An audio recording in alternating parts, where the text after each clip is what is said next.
स्वागत है आपका द एंगल में। मैं हूं आपके साथ रश्मि शर्मा। चलिए नजर डालते हैं इस वक्त की सुर्खियों पर। सीडब्ल्यूसी की बैठक में सोनिया को लिखी चिट्ठी पर जमकर बवाल। सीएम गहलोत सहित सभी ने राहुल गांधी से किया अध्यक्ष बनने का अनुरोध।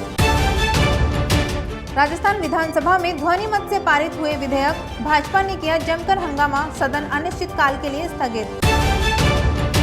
पूर्व केंद्रीय मंत्री अरुण जेटली को भाजपा कार्यकर्ताओं ने दी श्रद्धांजलि। प्रदेश अध्यक्ष सतीश पूनिया ने कांग्रेस सरकार पर कसा तंज। राजस्थान पुलिस ने अपराधियों की धरपकड़ के लिए चलाया अभियान, 16 मोस्ट वांटेड बदमाशों को किया गिरफ्तार। वीडियो कॉन्फ्रेंसिंग के जरिए नई दिल्ली में कांग्रेस कार्य समिति की बैठक हुई। बैठक में 23 वरिष्ठ कांग्रेसियों के नेतृत्व में परिवर्तन को लेकर सोनिया गांधी को लिखी चिट्ठी के मामले में तूल पकड़ लिया। सोनिया ने चिट्ठी को वजह बताते हुए इस्तीफे की पेशकश की। सोनिया गांधी ने अन्य नेताओं से नया पार्टी अध्यक्ष चुनने की प्रक्रिया शुरू करने के लिए कहा।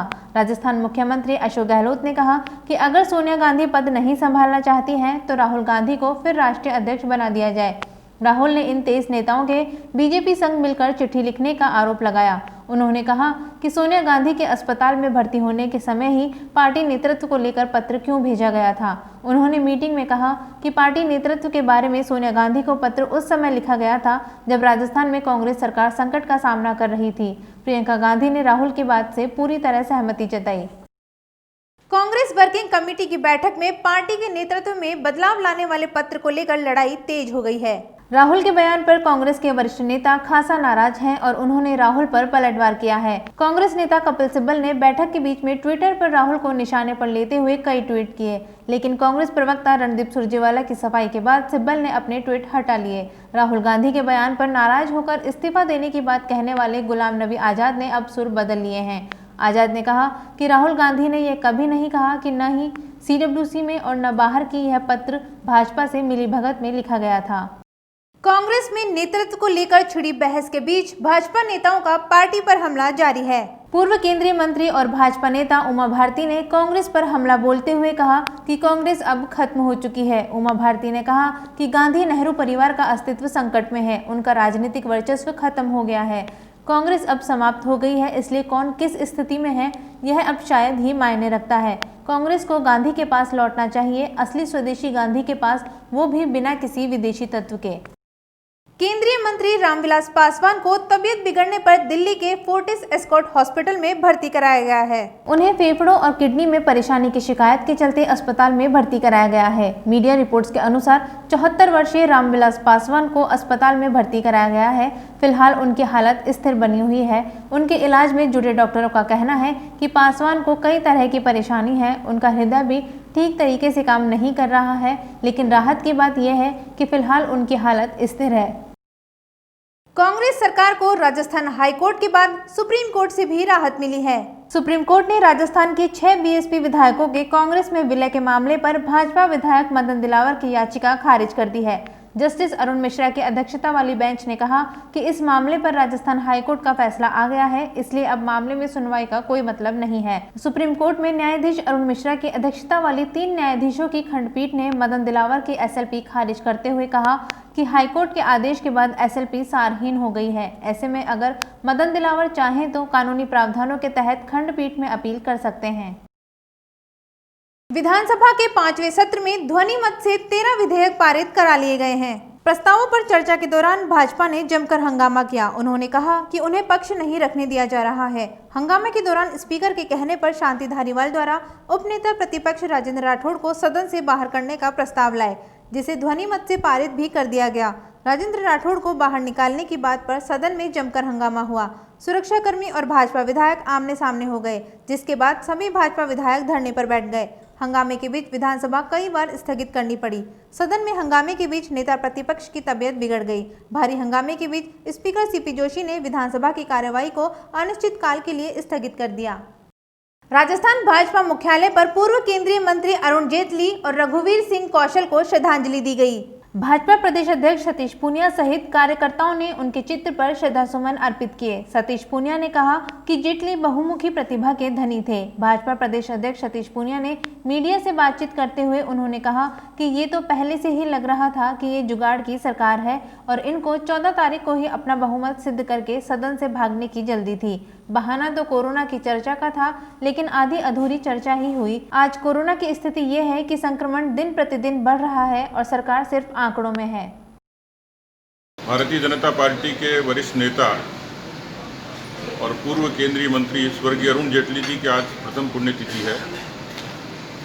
देश नहीं दुनिया जानती है कि बहुमुखी प्रतिभा के धनी थे और विद्यार्थी राजनीति से लेके आपातकाल का संघर्ष और उसके बाद लगातार एक जीवंत राजनीति जिस तरीके से की, कानूनी और आर्थिक विषयों के जिस तरीके के ज्ञाता थे, उनकी अहमियत इसी बात से समझी जाती है कि लोकसभा का चुनाव हारने के बाद भी इतने बड़े लोकतंत्र में प्रधानमंत्री जी ने वित्त मंत्री के नाते उनका चयन किया।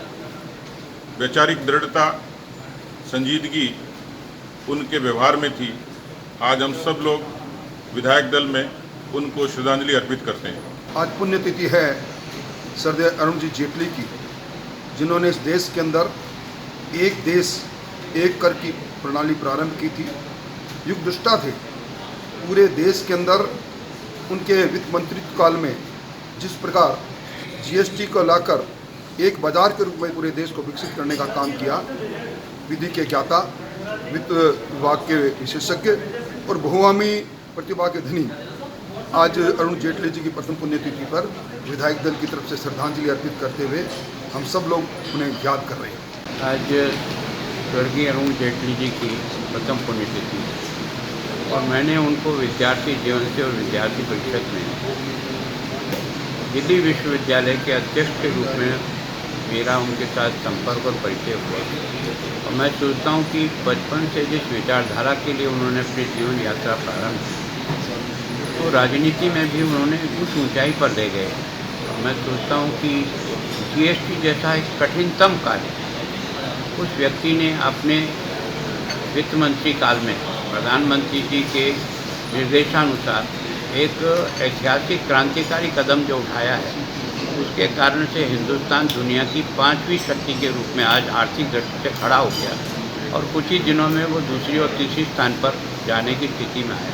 राजस्थान में पुलिस अपराधों पर लगाम कसने के लिए धरपकड़ अभियान चला रही है। पुलिस ने 25 वांटेड अपराधियों की धरपकड़ के लिए चलाए जा रहे अभियान में 16 बदमाशों को गिरफ्तार कर लिया है। यह कार्रवाई जनवरी से जुलाई माह के बीच की गई है। ये सभी इनामी बदमाश हैं, जिसमें धौलपुर का लुक्का उर्फ धर्मेंद्र व गब्बर सिंह भी शामिल हैं। डीजीपी भूपेंद्र सिंह ने बताया कि आपराधिक तत्वों की गतिविधियों पर प्रभावी नियंत्रण एवं इनके विरुद्ध प्रभावी कार्रवाई के लिए सक्रिय 25 टॉप वांटेड बदमाशों की गिरफ्तारी के निर्देश दिए गए थे, जिसमें राजस्थान के प्रत्येक पुलिस थाने, सर्किल, जिले एवं प्रत्येक रेंज स्तर पर 10-10 सर्वाधिक सक्रिय वांछित अपराधियों को नामजद कर सूची बनाई गई थी।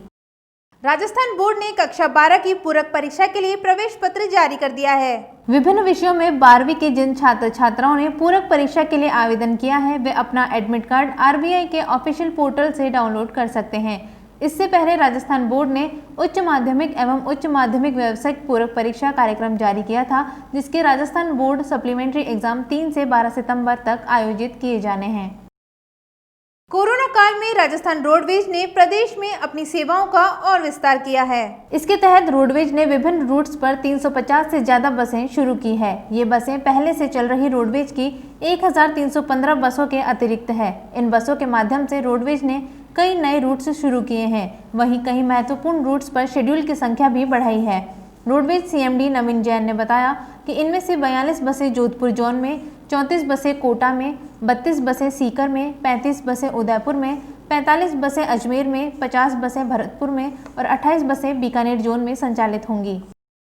कारोबारी सप्ताह के पहले दिन शेयर बाजार बढ़त पर बंद हुआ। बॉम्बे स्टॉक एक्सचेंज का प्रमुख इंडेक्स सेंसेक्स 364.36 अंक ऊपर 38,788.8 के स्तर पर बंद हुआ। वहीं नेशनल स्टॉक एक्सचेंज का निफ्टी 94.85 अंकों की बढ़त के साथ 11,466.45 के स्तर पर बंद हुआ। विदेशी कोषों के सतत प्रवाह और घरेलू शेयर बाजारों में तेजी के बीच अंतरबैंक विदेशी मुद्रा विनिमय बाजार में रुपए में कारोबार का रुख पलट गया और अमेरिकी मुद्रा के मुकाबले रुपया 52 पैसे के उछाल के साथ 74.32 प्रति डॉलर पर बंद हुआ। अभी के लिए इतना ही। बने रहिए द एंगल के साथ। नमस्कार।